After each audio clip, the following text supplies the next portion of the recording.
Pierre de Fermat was a famous French lawyer in the 17th century. He was born in Beaumont-de-Lomaine, France in 1601.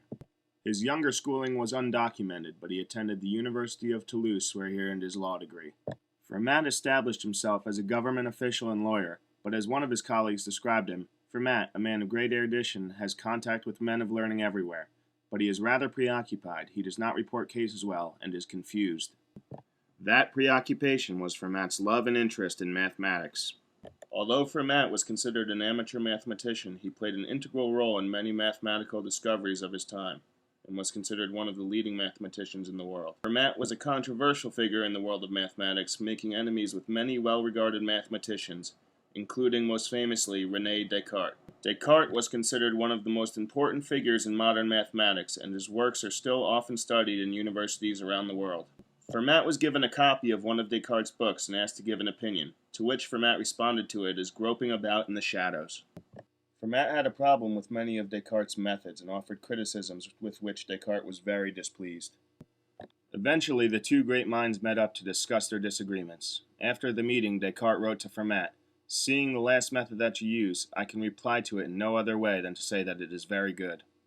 Perhaps the most interesting aspect of Fermat's life was his last theorem, which states that x to the nth power plus y to the nth power equals z to the nth power has no non-zero integer solutions for x, y, and z when n is greater than 2.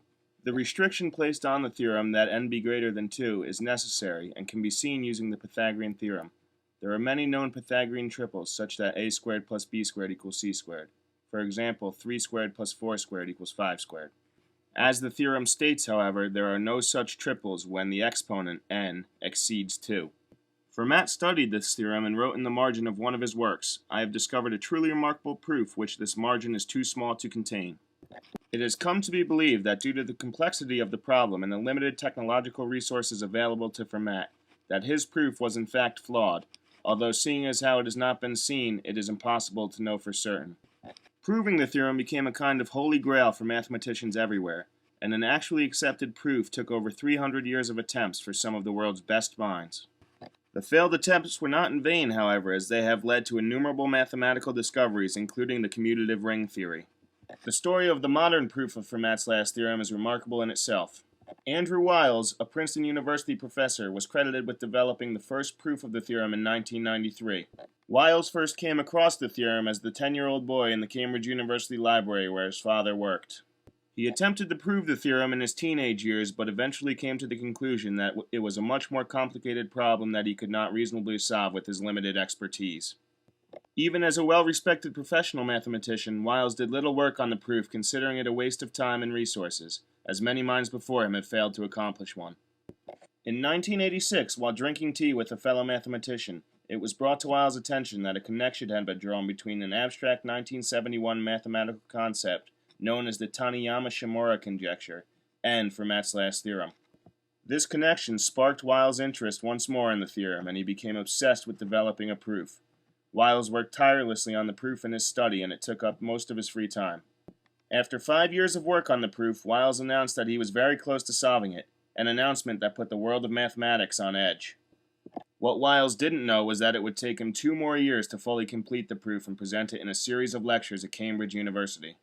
After Wiles' presentation to the math world was well received, however, he refused to release the 200-page proof for peer review. It was rumored that a flaw was discovered at the end of the proof, and Wiles had not actually accomplished what he had set out to do. It turned out a flaw was discovered, and it took an additional 2 years of work for Wiles to iron it out. Finally, in 1995, the proof was published in the May issue of Annals of Mathematics.